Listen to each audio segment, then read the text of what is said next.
vamos a adentrarnos directamente en un recorrido fascinante por Ecuador. Y es que vamos a ver cómo el país pasó de mantener un mito fabricado, una idea de uniformidad total, a reconocer finalmente su realidad plurinacional en la mismísima Constitución. Pero la historia no acaba ahí, porque lo más cautivador es entender cómo esta enorme transformación interna acaba chocando de frente con las fuerzas económicas globales de nuestro siglo. Hablamos de identidad, de pura resistencia histórica y, claro, de macroeconomía.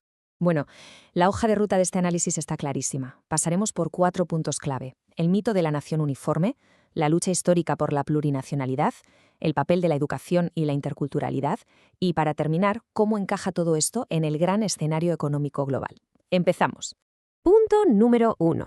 El mito de la nación uniforme y cómo se intentó borrar la inmensa diversidad del país. Resulta que, durante muchísimo tiempo, las narrativas oficiales en Ecuador hicieron algo casi absurdo: intentar sepultar la realidad indígena y afroecuatoriana bajo un molde homogéneo. Si uno echaba un vistazo a la publicidad o a los libros de texto escolares de la época, solo veía personas de rasgos exclusivamente occidentales. Daba la sensación de que, en lugar de Ecuador, aquello era un anuncio grabado en Suiza o en Italia. Pero claro, la realidad chocaba de bruces con la ficción. Bastaba con dar un simple paseo por cualquier calle o mercado local para que esa ilusión europea se hiciera añicos al instante. La verdadera cara del país era la de una nación profundamente diversa, llena de poblaciones mestizas, indígenas, afroecuatorianas y con identidades regionales súper marcadas. Pasamos a la segunda parte: ¿cómo surge el despertar y la resistencia para luchar por la plurinacionalidad? Frente a ese mito de país uniforme y excluyente, era inevitable que surgieran movimientos de base dispuestos a plantar cara. A ver, los cimientos de esta resistencia nacen de algo muy básico: la lucha por la tierra y la resistencia contra las presiones del modelo capitalista agrario de aquel entonces. Y para conseguir avances reales, se tejieron alianzas estratégicas muy interesantes, principalmente con la izquierda política y con algunos sectores de la Iglesia. Una figura que ilustra perfectamente esta época es Dolores Cacuango. Su caso es fascinante porque logró ocupar la Secretaría General de la Federación Ecuatoriana de Indios, al mismo tiempo que formaba parte del Comité Central del Partido Comunista. Todo esto, sumado al encuentro con corrientes de pensamiento crítico como la teología de la liberación, fue lo que realmente encendió la mecha del debate sobre la identidad ecuatoriana. Y, por supuesto, esto no se quedó en un puñado de protestas aisladas.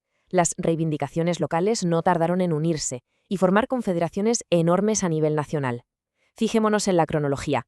En el 75 nace Ecuarunari, que ya es un paso gigante. Luego, en el 86, se crea la CONAI, que básicamente prepara el terreno para el primer gran levantamiento indígena histórico del año 90. Todo este empuje social culmina en 1994, cuando el proyecto político de la CONAI se sistematiza de forma oficial. Podemos preguntarnos, ¿qué buscaba exactamente este proyecto? Pues no querían un simple lavado de cara, querían redefinir las bases del Estado en 4 pasos fundamentales. Primero, una ruptura democrática para crear un Estado plural de verdad. Segundo, una guerra abierta contra las desigualdades históricas y la discriminación.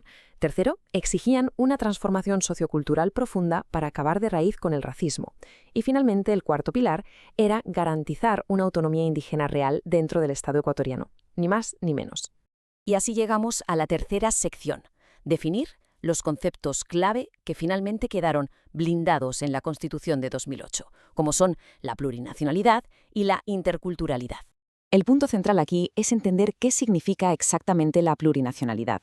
No es solo una bonita declaración de intenciones por parte del Estado reconociendo que existen distintas culturas, no. Implica tener una estructura legal fuerte. Hablamos de admitir que coexistan sistemas de justicia propios, sistemas económicos distintos y, por supuesto, el uso oficial de sus lenguas. Básicamente, es el paraguas político y legal que permite a diferentes naciones convivir armónicamente bajo un mismo Estado. Ahora, lo verdaderamente interesante es contrastar eso con la interculturalidad. Si la plurinacionalidad pone los cimientos legales y políticos, la interculturalidad es la chispa social, la convivencia del día a día. Se trata del contacto y el intercambio entre culturas, pero, ojo, en condiciones de igualdad absoluta. El objetivo es derribar de una vez por todas esos prejuicios y ese racismo arraigado, fomentando espacios compartidos y un respeto mutuo real. En pocas palabras, la plurinacionalidad protege los derechos sobre el papel y la interculturalidad hace que esa convivencia funcione en la calle. Si observamos este esquema académico, queda clarísimo que estos dos conceptos no van cada uno por su lado. Forman un núcleo súper sólido del que nace todo lo demás: el sistema educativo, los derechos colectivos y el valor que se le da a la diversidad étnica. Es como una gran arquitectura social pensada al milímetro para conseguir un modelo de país verdaderamente equilibrado. Y hay un principio que es absolutamente crucial entender. Existe una correlación negativa total entre interculturalidad y colonialismo. Es decir, cuanta más lógica colonial pervive en un sistema, menos espacio queda para la interculturalidad. Cero. Por eso era tan importante dar una respuesta contundente desde la educación.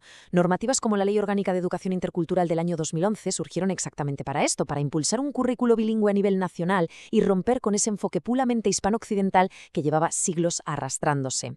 Y para terminar, entramos en la cuarta y última parada, el escenario económico global y lo que podríamos llamar un error de diagnóstico. Claro, hemos hablado de cambios internos fascinantes, pero hay que levantar la vista y mirar al contexto internacional. Las grandes organizaciones económicas imponen un peso brutal sobre los estados. Hay un experto académico que lo explica con una metáfora médica sencillamente brillante. Afirma lo siguiente: el FMI se ha equivocado muchas veces en el análisis de la enfermedad que tienen los países, y si el diagnóstico no es bueno, la medicina suele fallar. Es una forma fantástica de explicar cómo esas estrictas condiciones globales que supuestamente vienen a salvar la economía aplican recetas idénticas para todos. Recetas que casi siempre fracasan porque son incapaces de comprender la complejísima y rica realidad sociocultural de los países que acabamos de repasar. Y todo este recorrido nos obliga a plantearnos una cuestión clave para cerrar el análisis. ¿Es realmente posible alcanzar una autonomía intercultural y plurinacional auténtica cuando las condiciones económicas globales son las que acaban dictando las reglas del juego en casa?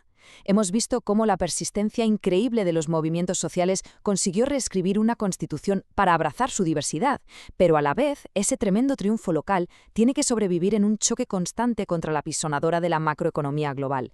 Es una tensión histórica complejísima que sigue definiendo el presente y, sin duda, el futuro de América Latina. Terminamos este análisis dejando esta reflexión en el aire, con la esperanza de que haya aportado una visión mucho más profunda sobre este tema tan apasionante.